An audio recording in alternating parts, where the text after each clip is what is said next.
क्या सितंबर 15 को पृथ्वी से कोई एस्टेरॉयड टकराने वाला है?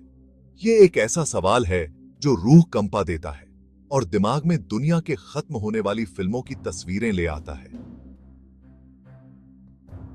अंतरिक्ष की विशालता हमें अपनी ओर खींचती भी है और डराती भी है। लेकिन आइए एक गहरी सांस लें और इन कॉस्मिक विजिटर्स के पीछे के साइंस को समझें। सच तो यह है कि एस्टेरॉयड्स आजकल बहुत सुर्खियां बटोर रहे हैं।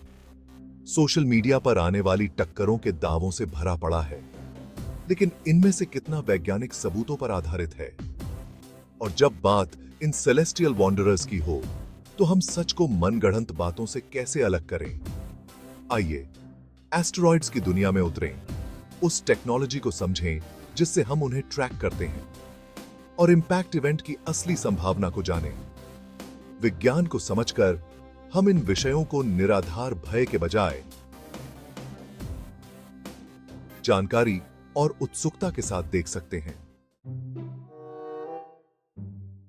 एस्टेरॉयड्स, जिन्हें अक्सर स्पेस रॉक्स कहा जाता है, शुरुआती सोलर सिस्टम के अवशेष हैं। ये मूल रूप से चट्टान और धातु के टुकड़े हैं जो सूर्य की परिक्रमा करते हैं और मुख्य रूप से मंगल और बृहस्पति के बीच एस्टेरॉयड बेल्ट में पाए जाते हैं। पृथ्वी का एस्टेरॉयड्स के साथ एक इतिहास रहा है। हमारे ग्रह को इसके 4.5 अरब साल के इतिहास में अनगिनत बार एस्टेरॉयड्स ने टक्कर मारी है। इनमें से ज्यादातर टक्करें हानिरहित होती हैं, हालांकि बड़ी टक्करों ने अपनी छाप छोड़ी है। उदाहरण के लिए मेक्सिको में चिकसुलुप क्रेटर, जिसके कारण डायनासोर विलुप्त हो गए थे।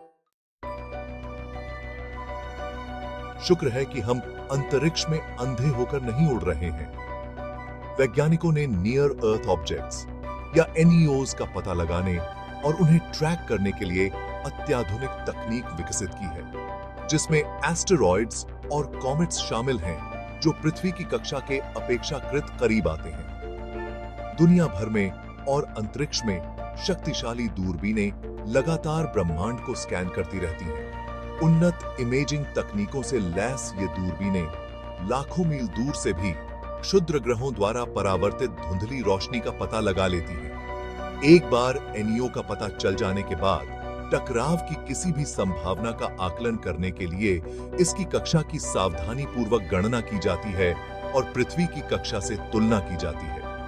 ये गणनाएं जटिल हैं, लेकिन किसी दिए गए एस्टेरॉयड द्वारा उत्पन्न संभावित खतरे को समझने के लिए महत्वपूर्ण है।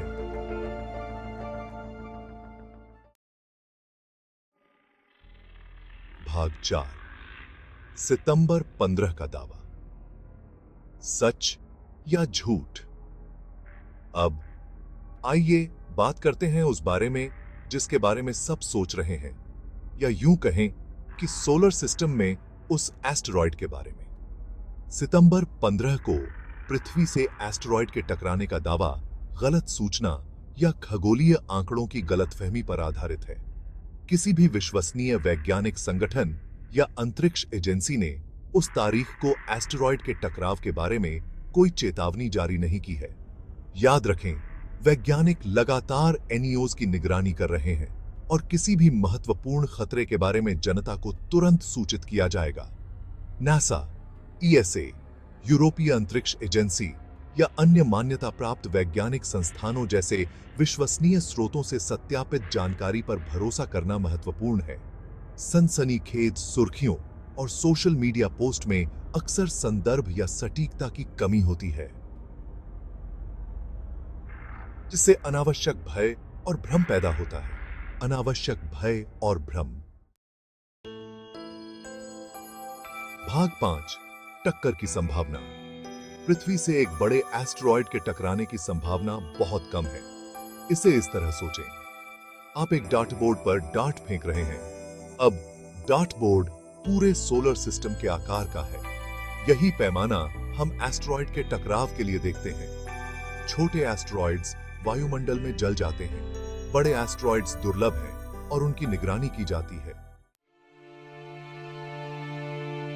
भाग 6, ब्रह्मांड एक विशाल जगह। ब्रह्मांड एक विशाल और विस्मयकारी जगह है जो अनगिनत अजूबों से भरी है। जबकि एस्टेरॉयड के टकराव का विचार परेशान करने वाला हो सकता है। इस विषय पर परिप्रेक्ष्य और जानकारीपूर्ण संदेह के साथ विचार करना महत्वपूर्ण है। इन खगोलीय पिंडों को ट्रैक और मॉनिटर करने के लिए हमारे पास वैज्ञानिक उपकरण और ज्ञान है। अंतरराष्ट्रीय सहयोग और चल रहे शोध लगातार किसी भी संभावित खतरे का पता लगाने और संभावित रूप से उसे दूर करने की हमारी क्षमता में सुधार कर रहे हैं। तो निश्चिंत रहें, सितंबर 15 हमारे खूबसूरत ग्रह पर एक और दिन की तरह ही होगा, ब्रह्मांड से डरने के बजाय। आइए खगोल विज्ञान के अजूबों और हमारे चारों ओर ब्रह्मांड को समझने और उसका पता लगाने के लिए किए जा रहे अविश्वसनीय प्रयासों को अपनाएं।